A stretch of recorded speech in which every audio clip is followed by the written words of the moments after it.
سے کیا کرو، بہت زیادہ اللہ کا ذکر کیا کرو۔ اب رہی نماز جنازہ یا جنازہ کے ساتھ چلنا، اس کے ساتھ ذکر ہونا چاہیے یا نہیں ہونا چاہیے؟ اکابر فقہا منع فرماتے تھے۔ اس کی وجہ یہ ہے کہ حضور کے دور گرامی میں یا عہد صحابہ میں جب جنازے نکلا کرتے تھے، لوگوں کی حالت یہ ہوتی تھی کہ لوگ سوچتے تھے یہ جو جنازہ جا رہا ہے یہ کسی غیر کا نہیں، میرے اپنے بیٹے کا جا رہا ہے، میرے اپنے بھائی کا جا رہا ہے۔ کیفیت یہ ہوتی تھی، یا یوں سوچتے کہ یہ میرا اپنا جنازہ جا رہا ہے۔ ایک عجیب کیفیت جنازے کے اندر ہوتی تھی، لوگ روتے تھے، اپنی آخرت کو یاد کرتے تھے، قبر قیامت کو یاد رکھتے تھے، اور یہ بھی پتہ نہیں ہوتا تھا کہ میرے ساتھ چلنے والا دوسرا بندہ کون ہے، اسے بھی نہیں پہچانتے تھے۔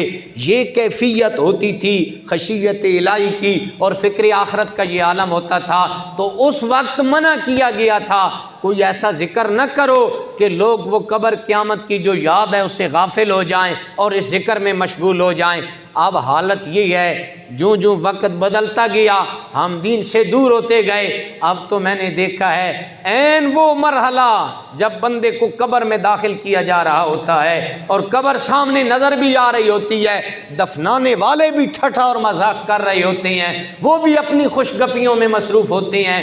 اس وقت بھی ہمیں قبر اور قیامت یاد نہیں رہتی۔ جب اس وقت یاد نہیں رہتی تو قبر جنازہ کے ساتھ چلنے والے کو کہاں قیامت یاد آئے گی، کہاں قبر یاد آئے گی؟ اب تو جنازہ کے ساتھ چلنے والے گپے لگا رہے ہوتے ہیں، گاڑیوں کے سودے ہو رہے ہوتے ہیں، بیل دوڑ رہے ہوتے ہیں، اپنے مال مویشی کے حوالے سے ایک دوسرے کے حالات پوچھے جا رہے ہوتے ہیں۔ تو ایسے ماحول میں فقہا نے یہ اجتہاد کیا ہے، اور علماء فرماتے ہیں کہ کوئی ایسا ذکر کیا جائے، کوئی ایسا ذکر کر لیا جائے، کوئی نعت شریف پڑھ لی جائے، کلمہ بلند آواز سے پڑھ لیا جائے، یا کوئی ایسا ذکر کیا جائے تاکہ زیادہ سے زیادہ لوگ اس ذکر میں مشغول ہو جائیں۔ تو جو آپس کی گپیں لگا رہے ہیں، جو ایک دوسرے کے ساتھ ایک دوسرے کی جو غیبت یا جو ہمارے معمول کی گفتگو ہوتی ہے وہ کر رہی ہیں، تو جب ذکر ہوگا اور اس ذکر کی اتنی اس کے اندر چاشنی اور جاذبیت ہے، لوگ اس کے ساتھ مل جاتے ہیں،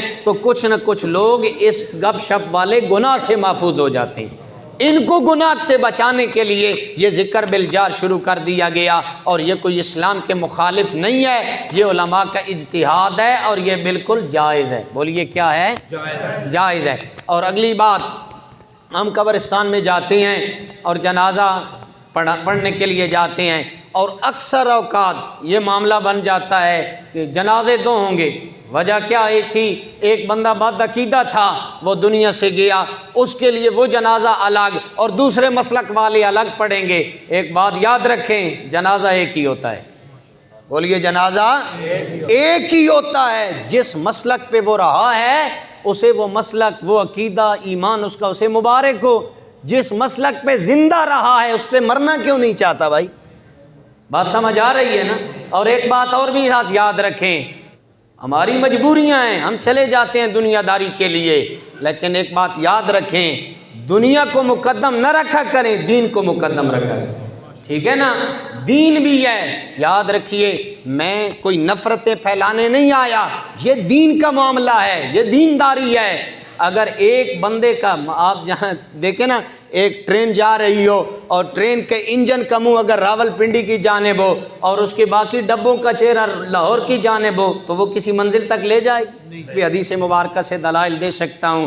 ایک ہی روایت عرض کرتا ہوں، آقا کریم علیہ الصلوۃ والسلام کے دور گرامی میں، سب کہتے ہیں صلی اللہ، حضور کے دور گرامی میں ایک جنازہ لایا گیا، کریم آقا صلی اللہ علیہ وسلم جنازہ پڑھانے کے لیے حریص رہتے، حضور کا دل کردہ بندے کا جنازہ پڑھا جائے، کیونکہ کریم آقا نے جو حقوق بندہ مومن کے بیان فرمائے ان میں حضور نے فرمایا ایک بندہ مومن کا حق یہ ہے اتباع الجنازہ، بندہ مومن کا جنازہ پڑھنا اس کا بنیادی حق ہے، اس کو یہ حق دیا جائے۔ حضور کی بارگاہ میں جنازہ جنازہ لایا گیا، سرکار کو کہا گیا یا رسول اللہ فلاں بندے کا جنازہ آیا ہے، آپ جنازہ پڑھائیے۔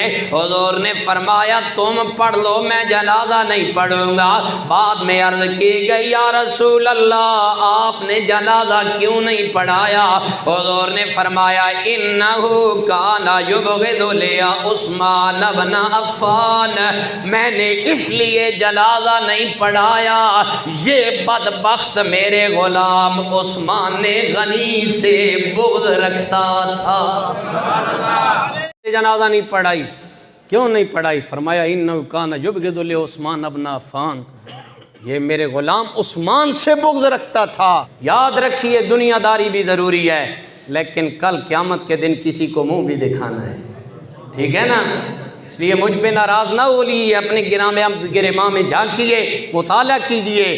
اور میرے بھائی آگے چلیے، نماز جنازہ لے جانے کے بعد جب قبرستان میں جنازہ گاہ میں پہنچے، جو بندے وہاں پہلے سے موجود ہے، پہلی بات تو یہ ہے کوئی بندہ جنازہ کے آگے نہ چلے، جنازہ کے آگے نہیں چلنا چاہیے۔ اگر کوئی بندہ چل بھی رہا ہو تو اسے اتنا پھر آگے چلنا چاہیے تو کہ وہ اس جلوس کے ساتھ یوں ملا ہوا نظر ہی نہ آئے، وہ الگ نظر آئے، اس لیے اتنا آگے چلے، میت کے آگے نہیں چلنا چاہیے۔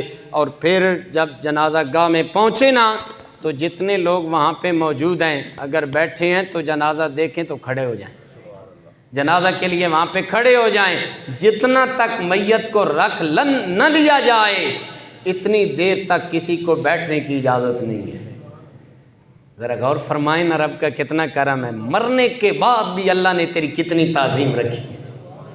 دنیا میں تھا تو اپنا خیال خود رکھتا تھا، تیرے چلے جانے کے بعد اللہ کریم نے فرمایا اسے غسل دیا جائے، کفن دیا جائے، خوشبو لگائی جائے، اور اسے لباس بھی کوئی عام نہیں، اسے سفید لباس پہنایا جائے۔ کون سا لباس پہنایا جائے؟ سفید لباس پہنایا جائے۔ ہمارا شاہکار آ رہا ہے، ہمارا نائب آ رہا ہے، اس کا ایک پروٹوکول ہے، اس کے آگے بھی کوئی نہ چلے۔ جب اس کو نماز جنازہ کے لیے جنازہ گاہ میں لایا جائے، جب تک اس کو کندھوں پہ اٹھائے ہوئے ہو کسی بندے کو بیٹھنے کی اجازت بولی، کسی کو بیٹھنے کی اجازت۔